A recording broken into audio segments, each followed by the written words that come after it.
4 of those fins at the base of the rocket.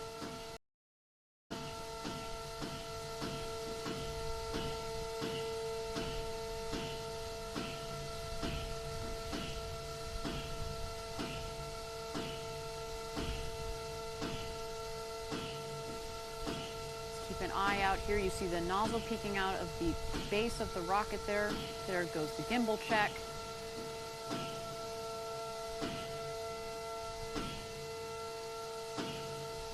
The engine gimbal, of course, is critical, but in particular as it's coming into land.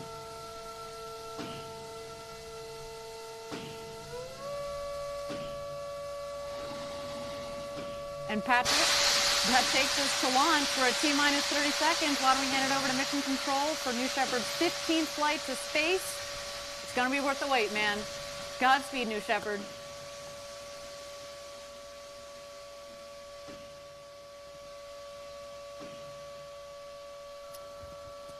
Guidance internal. T-minus 10, 9, 8, 7, 6, 5, 4. Command engine start. 2, 1.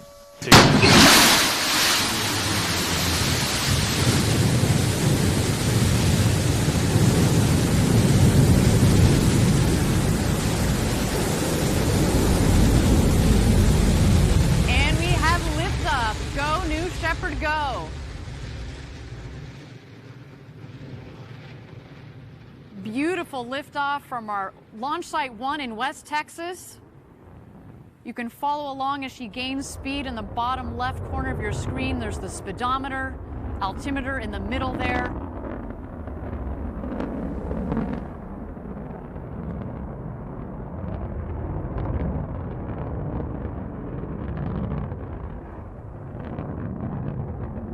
First milestone on our trip to space, max Q. That's when the dynamic pressure on the vehicle is at its maximum, the toughest point in flight for the vehicle.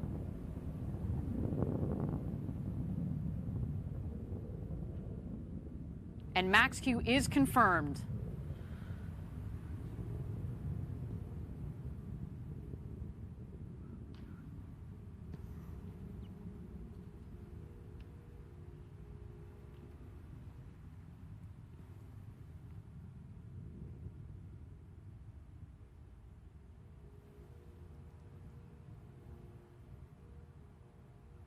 All right about this time in your flight, on ascent, you're going to max at about 3 Gs.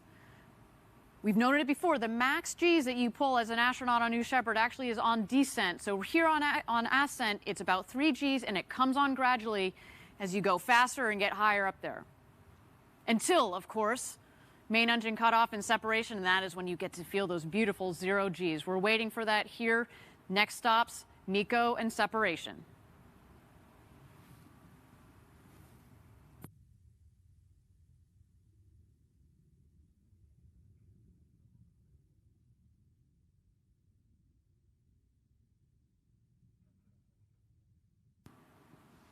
Coming up here on MECO, main engine cutoff. So far, a clean burn from our BE-3 engine.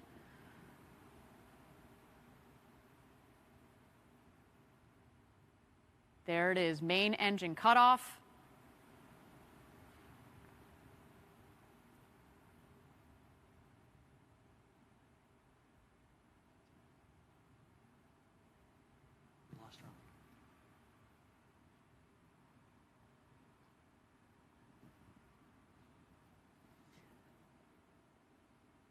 All right, appears we have lost the link to the J layer.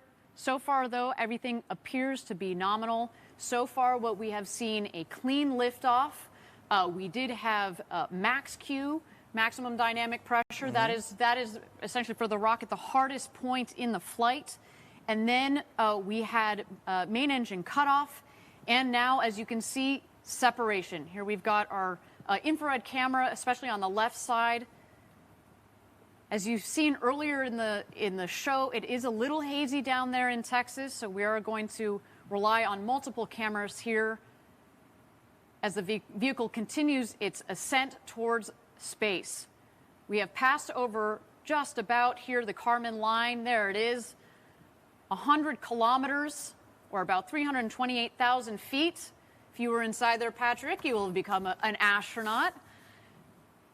And we're just waiting for the two craft to hit their apogee. You'll know they've hit apogee when the speed hits 0 in the bottom left corner of your screen.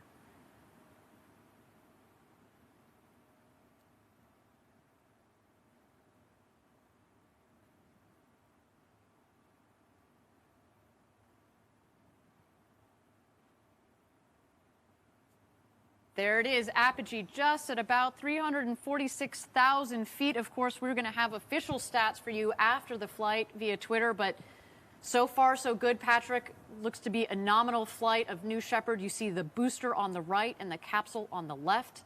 This is when they've begun their descent. As we've seen in the past, obviously the booster is going to beat the capsule down to Earth as it's more better aerodynamically shaped. Mm-hmm.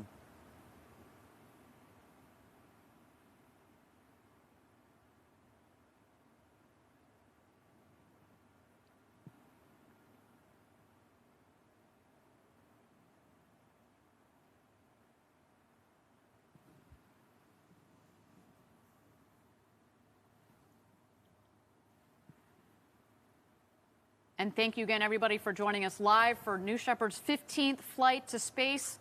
We are 5 minutes into what appears to be so far a nominal flight for New Shepard. We, of course, preceded the launch by what appears to be a perfectly executed astronaut experience rehearsal. While there are no astronauts on board today, that was a critical step towards our march towards first human flight.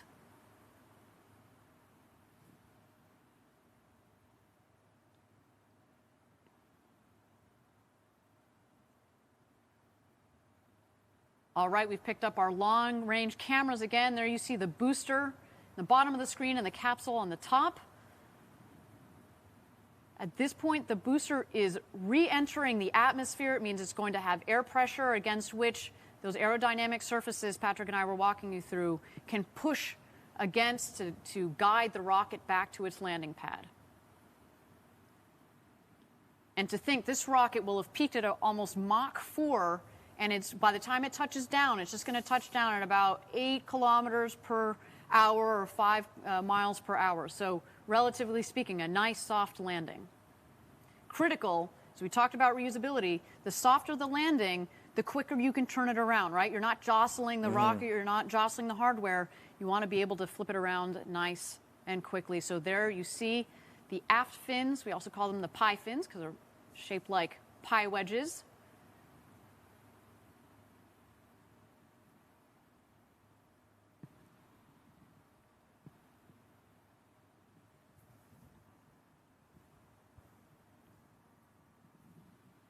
All right, there go the drag brakes. And there you see all the speed bleeding off of the vehicle and waiting for our BE-3 engine to relight. There it goes.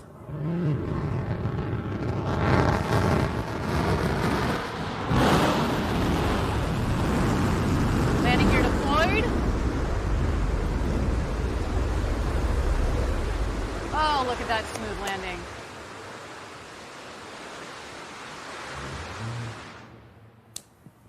And touchdown. Welcome back, New Shepard. Oh my God, what a beautiful landing, I think that was one of the smoothest landings I've seen of this rocket. It almost looks unreal. Right? It looks like CGI. I know some of you on the internet seem to think that. Believe me, that is a reusable rocket that takes off and lands. What a beautiful landing. It looks like it's ready to go again. Yeah, just, put in those drag brakes, put in the wedge fins, fuel her up, let's go again. But until then, the show is not over. We do have the crew capsule here. On board, we have Mannequin Skywalker, as well as a couple of payload lockers filled with postcards from Club for the Future, from students from around the world. We are waiting to see the drogue chutes come out. They will be followed by the main parachutes. And a little wink from one of those big, beautiful windows. Look at that. There go the drogues.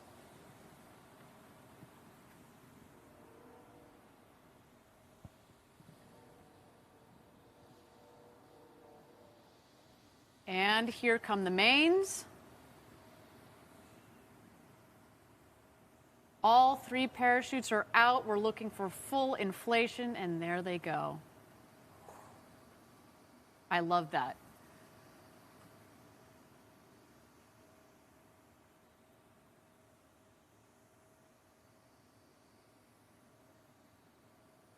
So far, so good. A nominal launch, nominal landing for the booster. We're waiting for the crew capsule to come into land. We're at about 1,600 feet to go. And a nice smooth descent at about 16 or so miles per hour.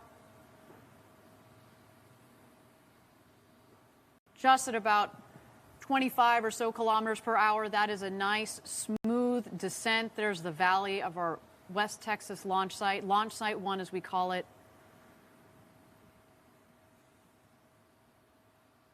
What a day so far, Patrick, let me tell you.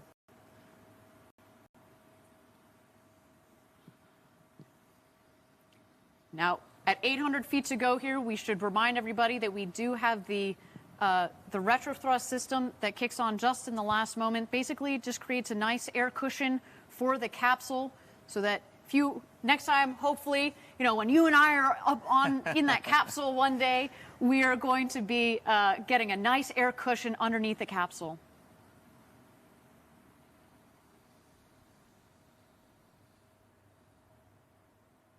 And touchdown. Oh, it was beautiful. Absolutely spectacular. Patrick, I told you it was going to be worth the wait. Look at that. Definitely. I love you. You can just see it just as it lands. You see that puff of air and it kicks up all that dust, but it's just such a gentle landing right there. A beautiful launch and landing for both the crew capsule and the booster. Team Blue, congratulations to all of you. What a day. You should be so proud. And again, Patrick, soon, you know, if you're an astronaut on board, that is going to be a ride of a lifetime. Cannot wait to check out those onboard cameras to see the views that Mannequin Skywalker had today. And he gets to have all the fun, gets to go everywhere. I know, that guy. Jeez. Now, to bring it all right back around, right, we started the day, you know, as exciting as this launch is, we actually started with, you know, the astronaut rehearsal, sort of on top of the normal launch preparation. And now we're going to bring it all back. Those same stand-in astronauts are going to go back out to the capsule. Once we open the hatch, they're actually going to get in, and we're going to practice and rehearse, essentially getting the astronauts out safely, getting them back into the van, have them reunite with their loved ones, and that's when they would go off and celebrate this sort of incredible experience they would have just had. So, you know, I can tell you that when we've done this in rehearsals and the people have just been sitting out there when this has just happened, you know, they just get emotional. Even just sitting in at the very end, they get emotional. I can only imagine what it'd be like to actually fly and get landed. We see it time and time again. You saw a little bit. Obviously, we didn't have the audio from for the safety shelter earlier today, but you know, seeing